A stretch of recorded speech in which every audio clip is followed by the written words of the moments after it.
So I wanted to play cricket, which is very popular in India. The problem for them was I was good in studies as well. You started streaming. The place I lived earlier did not have good internet connection. It's a true story.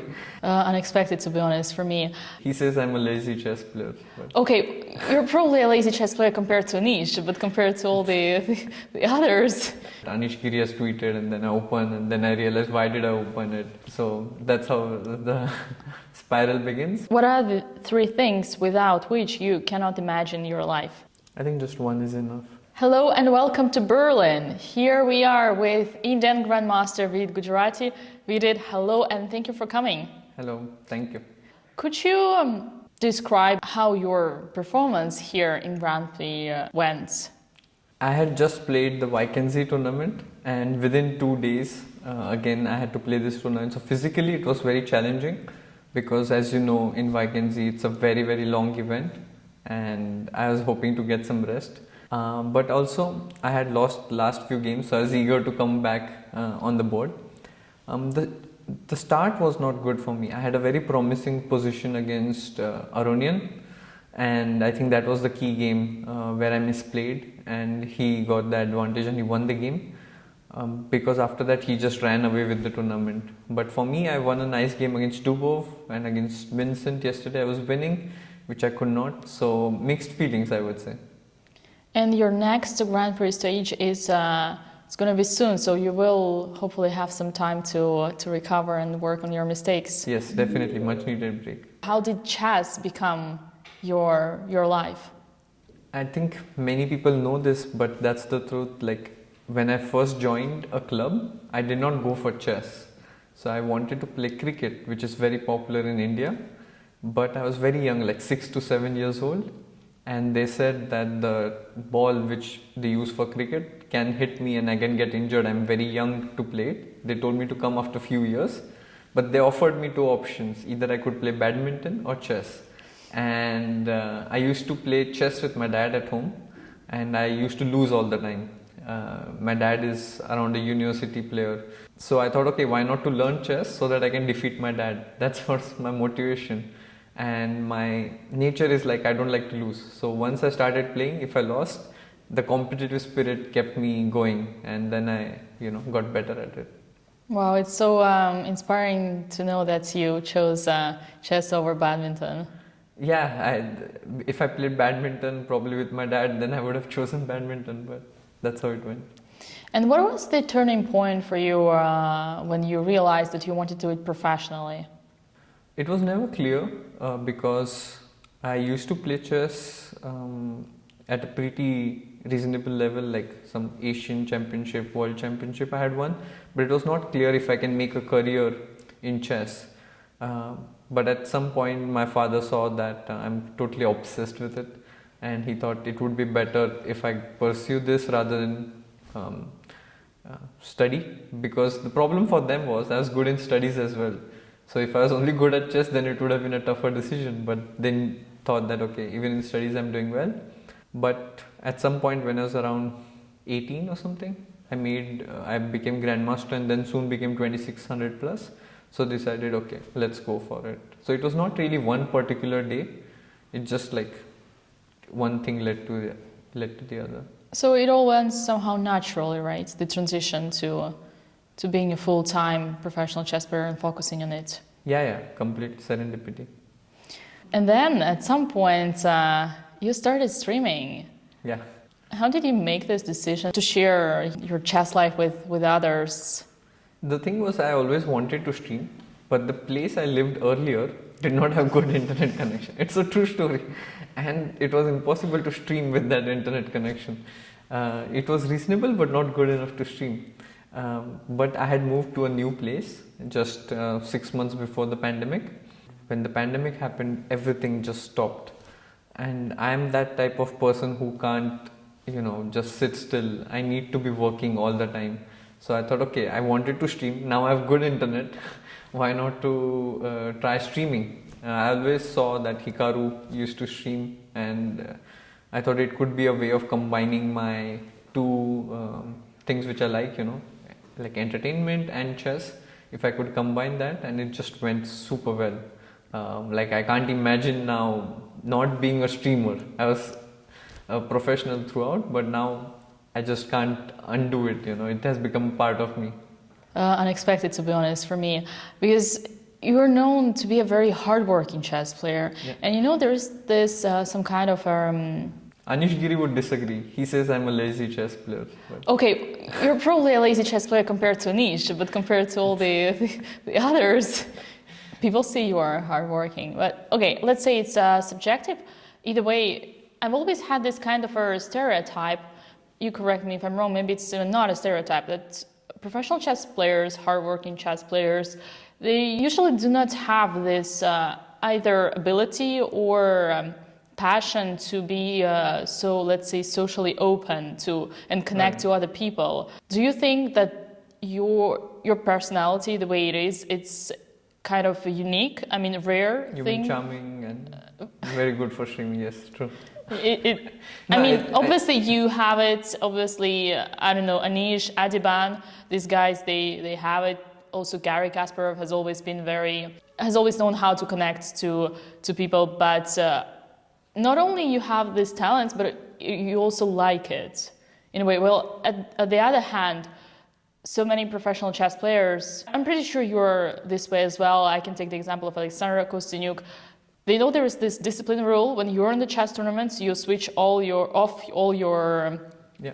social accounts. Do you do that, by the way? Yeah, I mean, for example, I haven't posted anything on Instagram since 1 month. I started doing it recently because in World Cup, I was there and I did not use social media. I just wanted to focus on the game and it helped me. So I thought, okay, I'll try it out here again. But previously, I used to be quite active on social media. Even I get this during- annoying Twitter notifications that Anish Giri has tweeted, and then I open, and then I realize why did I open it. So that's how the spiral begins. But to answer your previous question, I think yes, many few people in chess world able to speak about, like, let's say, very broad topics in a public platform. Actually, most of the chess players I've met, they are very interesting, but they don't usually like to speak out in public that often. But I think in streaming that has changed a little bit. I think they are now more even in the interviews, if you see, they are trying to connect and tell more of the, I would say, previously the questions which they would be shy of, even people would not ask them, now they're asking. So it has become more, as I would say, casual and more fun. So do you think that this whole change that we have seen over the past, let's say, 2 years influenced also all those chess players, professional chess players who used to be very close to public? Yeah, although I think that one of the problems is that many people started streaming during pandemic, but they were not consistent. I felt like some started and then they did not do for 6 months, and like it was not very even. Like there are very few people, I would say, in the top who are consistently streaming. I would say Hikaru is one who streams almost every time. Then Anish had started for some time, but then he decided to cut it. He only does it when there is a paid collaboration now. Otherwise, he does not stream. Then Raja had started streaming for some time, but then he left. So many few people, I think, kept going at it. And there are some other streamers who are chess players, but they're not professional, or let's say in top 50, where the effort required is a lot. And that brings us to the first sentence that you mentioned when we started this topic. You said you do not imagine your life nowadays without streaming. So do you consider yourself being a professional chess player and at the same time consistent streamer? Yeah, I think I'm doing both. Maybe sometimes I'm not streaming, but I'm still posting videos quite often. But my nature is that when I'm playing a professional tournament, I would not feel good if I'm streaming during it, or I'm not putting my 100% in the tournament. So that's why when I play, I become a professional player, or when I'm training. But otherwise, I try to combine both of the things. So it's kind of easy for you to switch from one side to another, and also we were mentioning the social networks, being a content creator, but also being able not to be active at the social media when you're on the tournaments. Yeah, I think it's quite demanding time-wise to do both. But I have absolutely zero regrets. I would do it all over again if I had to. Do streaming, start streaming and being very active on social media all over again. You became a streamer. You now do not see yourself without. So this is now a part of you, like professional, just like professional chess player. It's also a streamer, but still you manage to be disciplined and not to stream during tournaments. This I understand, but also to cut off all the social media, Twitter, Instagram during the tournaments. You find it easy. Yeah, I don't have a problem because I have some. Like I always want to experiment with new things, so sometimes I think, what if I just delete all my social media accounts or not use it for a few months? So it's actually not at all hard for me to be away from it. But I think it's important to connect with the fans, to connect with the people. So I do try to get on it sometimes, especially now after the event. I'll be much more active on social media. So do follow if you're not following. And subscribe. Always. Do you have any manager assistant who is helping you run your social accounts, like Twitter or Instagram? I do have a manager, but I don't give him my social media accounts. I think people understand also that this is not Vidit tweeting or the personality or the celebrity or whoever account it is, he's tweeting or something like that. They get to know it's a bit more formal, it's not, it's always 100% right. But I think people want to connect with the real person, yeah. So I don't see the need of doing that or giving my accounts to someone else. What is for you the secret of success of being a streamer or YouTuber? How would you describe it? I don't think I'm successful as a streamer or a YouTuber. I try to do it. One thing for sure is to be very consistent. Like you have to post content all the time. I'm just trying to think if there are some examples which come to my mind, but I feel consistency is the key. Also, the YouTube algorithm works such a way that if you don't post for some time, it will not push your channel, stuff like that. And I think to come up with new ideas all the time, I think Samay does a great job of that. He always comes up with new format, new ideas, and he has made chess so popular in India. I think he's a great example to learn how to create content in more interesting, more different ways. And I think doing collaborations also help a lot. What was for you the biggest accomplishment to win, let's say, online Olympiad or to be coaching Samay on stream? Of course, winning the online Olympiad. The gold medal, of course, it's precious. But I think it was nice with Samay. I spoke to him just today as well. He plans to play chess until he reaches 2000. So I think he'll be playing for another 3-4 years more. But yeah, it's nice to have this friendship. But now recently there is a trend or a joke that whenever Samay messages me or he texts me, I lose the next game, because that's what happened in Tata Steel. In Vacancy also, when he texted me, I lost the next game. So this trend, I hopefully, has ended.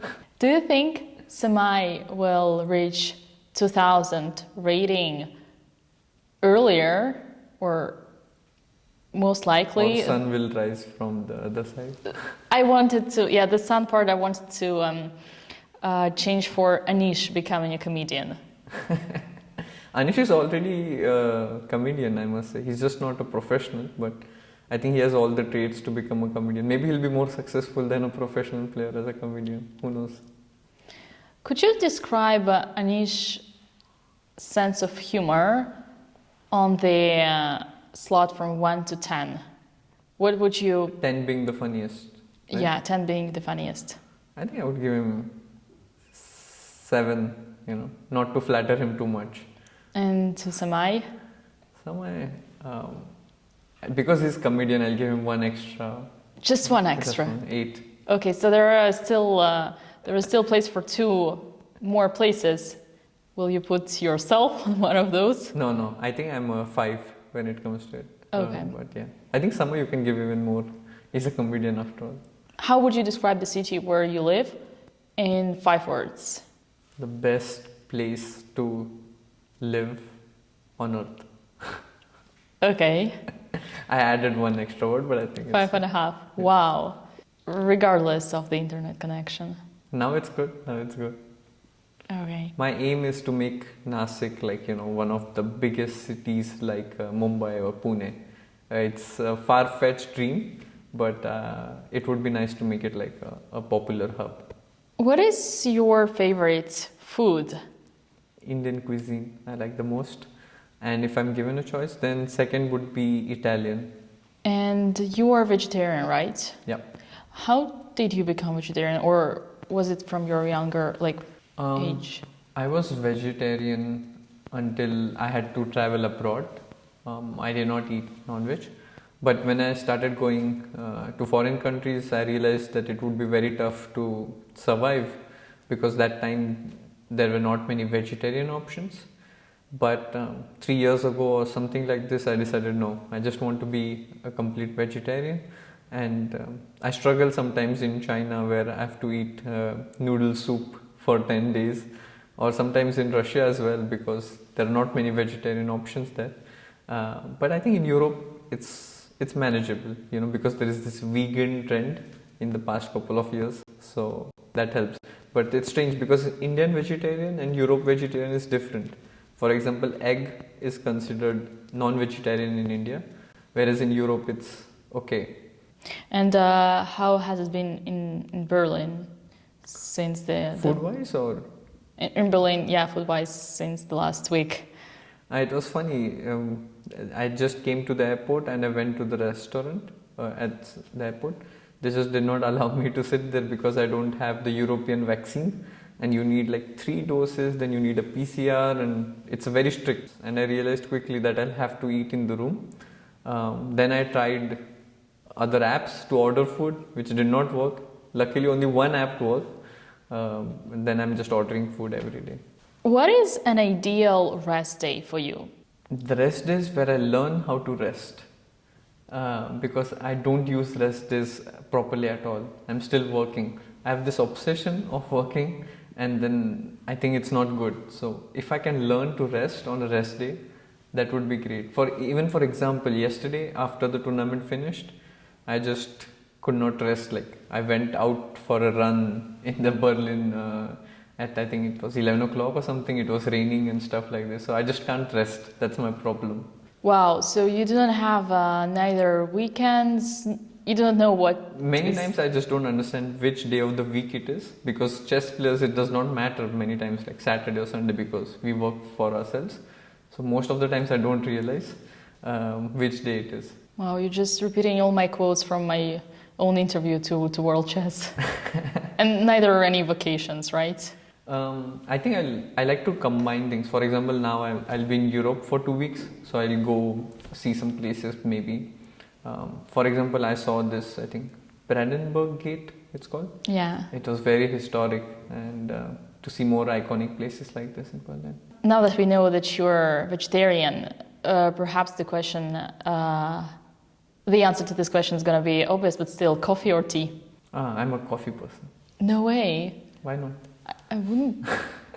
You consider tea being like the healthiest, and like usually vegetarians, you kind of want to put them into a category of following the healthy lifestyle. I just like the smell of coffee. How would you prefer to spend an evening on your imaginary rest day? Would it be Netflix or going out? So previously I was a very boring person. So I would just probably prefer to sit in my room, maybe watch Netflix. I usually watch more things on YouTube nowadays than on Netflix. I feel the content there is much better sometimes. But now I would not do it because I have very strong opinions. I feel that watching movies or TV shows for such a long time, it's not that, productive. So while I'm here in Berlin, in Europe, I should go out and see some place. I think that chance I would not get, because many times chess players go to tournaments and the day their tournament finishes, they just fly back. They don't see around. I want to change that, and I want to explore a little bit. If you were to choose two people who you would like to invite for dinner, one female and one male, from any epoch, even if they're already dead. Okay. They don't need to be chess players, right? No chess players. They cannot be chess players. The thing is, I'm inclined towards spirituality, so I would probably invite maybe Gautam Buddha and who else? I recently read a book of a monk who was a female monk. I don't remember her name. Pema Chodron. I think that would be a delight to have a meal with them. What are the three things without which you cannot imagine your life? Family. I think just one is enough. Are you a kind of a person who would prefer to sleep until midday or wake up 7 a.m. in the morning and go for a run? So when I was, I think, around 19 or 20, I realized that I could sleep at 6 a.m., wake up at 8 a.m., go to play a game and still survive and do well. But now that I'm getting older, I realize that it's not possible anymore. So I like to sleep on time, let's say maximum, let's say 2 a.m. or something. That's the maximum. And wake up on normal time, like for example 8 o'clock or something, not too extreme. But yeah, when I was in 20s, I could sleep whatever time. There was some tournament where we used to stay up till 6 a.m., 5 a.m. We'll play football also, we'll solving some puzzles, all kinds of stuff. And the next day I used to play a great game, surprisingly with like 5 coffees. And I still managed to finish at a decent result. But I'm sure if I did that now, I would not be even able to make through the tournament.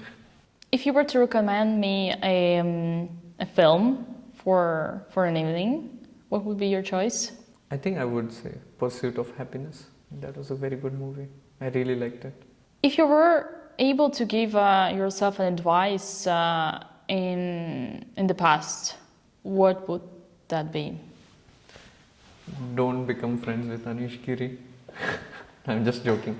My advice would be like to realize the importance of time. Like I wasted a lot of time in my teenage years, and surround yourself with better people. If some people are not helping you, it's you should always put yourself in an environment where you get positive energy from them. Morning or evening, day or night? Depends on what I'm doing and who I'm with. What is your most favorite thing to do beside chess? I like to read books.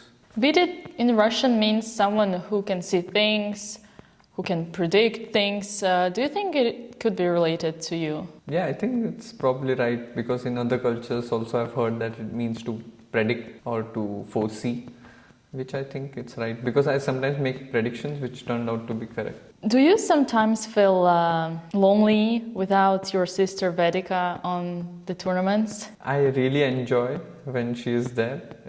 She has only accompanied twice, but yeah, I enjoy a lot when she's there. And in the recent tournament when she left, I felt very weird. Like last 2-3 days I was by myself, and I was so used to her being around. It would be lovely if she could travel more with me. Could you explain from your own perspective, why is the pain of losing in chess or like any other sport is bigger than the enjoyment after a winning game? I think there are even studies that humans are more afraid of losing.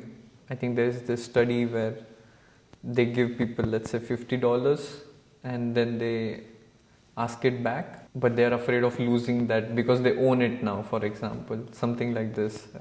So I think it's some psychological thing that we are more afraid of loss than equally happy with the gain. But I think a chess player's loss can only be felt by someone who has gone through it, who is a chess player. Because on the outside, many of them feel like it's just a sport, like, why are you upset? It's just a game. I think that's the... I think if any chess player loses and you tell him, oh, it's just a game, I think it will not help him at all. It will just make him more upset. Do you think perhaps other athletes could feel the same, or chess in your. I think chess is different because now you go on, you switch on the computer, it exactly tells you where you were stupid, which moment you could have done better, and constantly you think, oh, I mean, this move was so easy. I mean, how can I not play it? Like, am I an idiot or something like this? Or sometimes even worse, as soon as you play it, you realize that this was the wrong move, and just in one move, everything collapses. But I think in some other sports, it's hard to pinpoint exactly. Like, let's say you, hit the ball at this angle or something. It's not that scientific. When it comes to chess, it's very, very scientific, and you know exactly where your brain switched off, and you regret that. Do you have some secrets of how to recover from a painful game or loss? No, I am finding it out. I have no secrets. If anybody knows, please let me know. Please let us know in the comments down below if you have some secrets. What do you, or how do you usually try to cheer you up? A win cheers me up.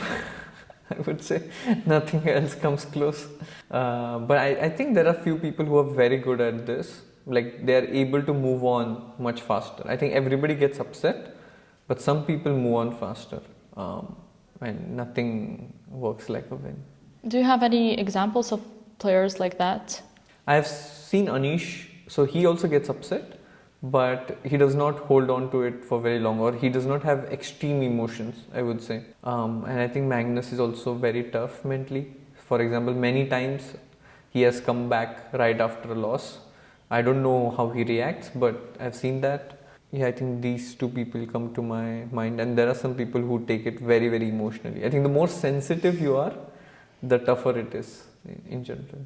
I cannot not think of the latest World Championship match. I mean, I don't know what happened to him. It was strange, but I can totally feel for him, the pain of losing such games. What advice could you give to learn how to control your emotions during the game better? I think it's hard because it's like, I feel in chess, your personality is also reflected in your style.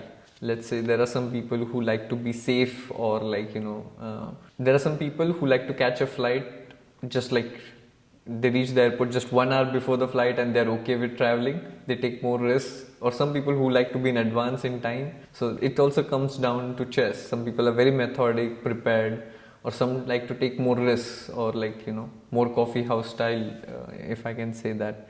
So I think your personality in general comes to chess. So if you have to change how you react, your emotions, you have to change a little bit how mentally you deal with other things as well. Basically, that answer did not make sense, but to become more mentally tough, I think chess and life, you cannot separate it when it comes to emotions. How you are as a person will come down. Do you think if professional chess players were working with sports psychologists, that could help them? I think some of them do work, and probably it helps as well. But it's hard to sometimes tell things. For example, if there's a psychologist who also plays chess, probably it's a great bonus, because then you can understand much better. If you had a possibility to move to another country immediately, right now, which country I would move to? Yeah. That's interesting.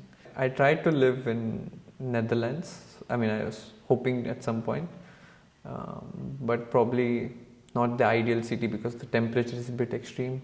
Extremely cold. Yeah, extremely cold. Yeah. I liked Prague for some time, but then not many people speak English. Apart from now you Hungary. can see how hard it must be for me to decide on an opening before a game, because I can't even decide on a city, hypothetical city to live in.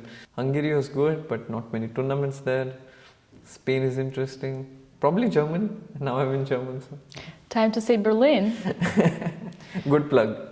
Prague, you said, but no connection to Harry? Yeah, Harry lives in Prague. Yeah, I mean, you saying Prague. Is that a connection to Harry? No, I also played for the Czech League a couple of times, and I really like my team manager, who is super friendly, and I have always had good time there whenever I stayed. I have great memories. I think I even became 2700 when I just reached that place. So many good memories from that place. Do you have some guilty pleasures? I have a lot of guilt, I must say. But yeah, guilty pleasures. I love chocolate. So many times I do feel guilty of eating too much of chocolate sometimes. Even today at breakfast, I was at big dilemma. Should I have the chocolate croissant or not? So many dilemmas like that. Chocolate, and then when it comes to food, I like pizza.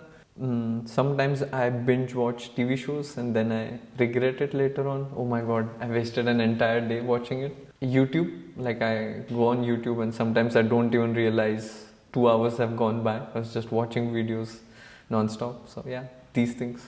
YouTube, and any YouTubers in particular which you regret having watched? You don't have to answer to that question. It's just, for the meme. Yeah. No, any video I've watched, I regret watching. I think 99% of the videos I watch, I regret watching. But yeah, no one comes to my mind right now. There was this chess question in particular. If you were to pick one game, like for you it would be the game, like the best game or your most favorite game. My game.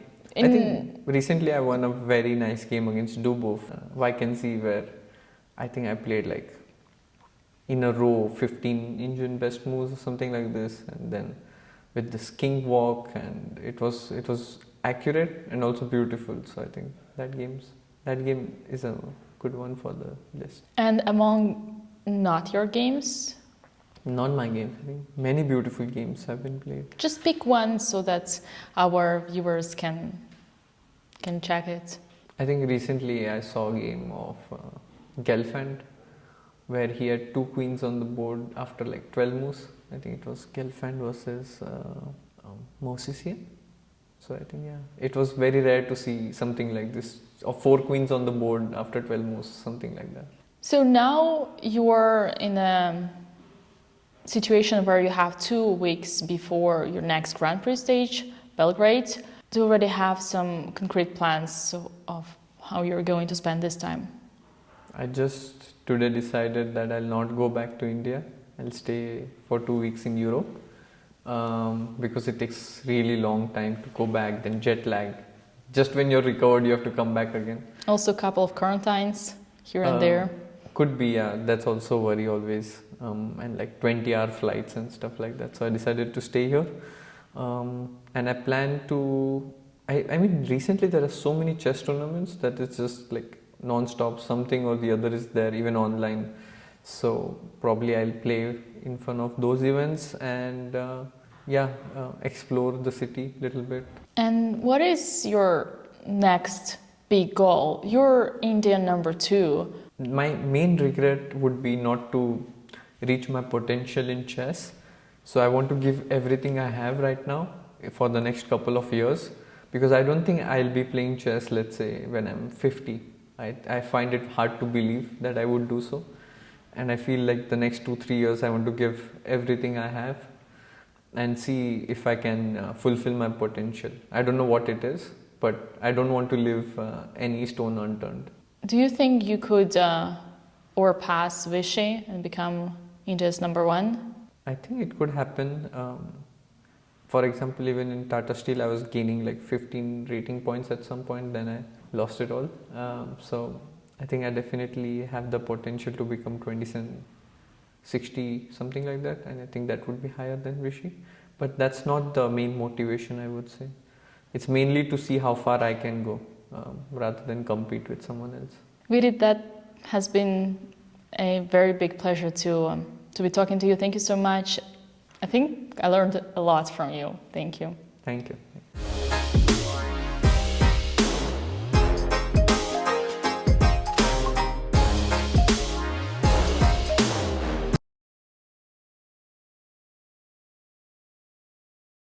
I thought it could be a way of combining my 2 things which I like, like entertainment and chess. So this is now a part of you.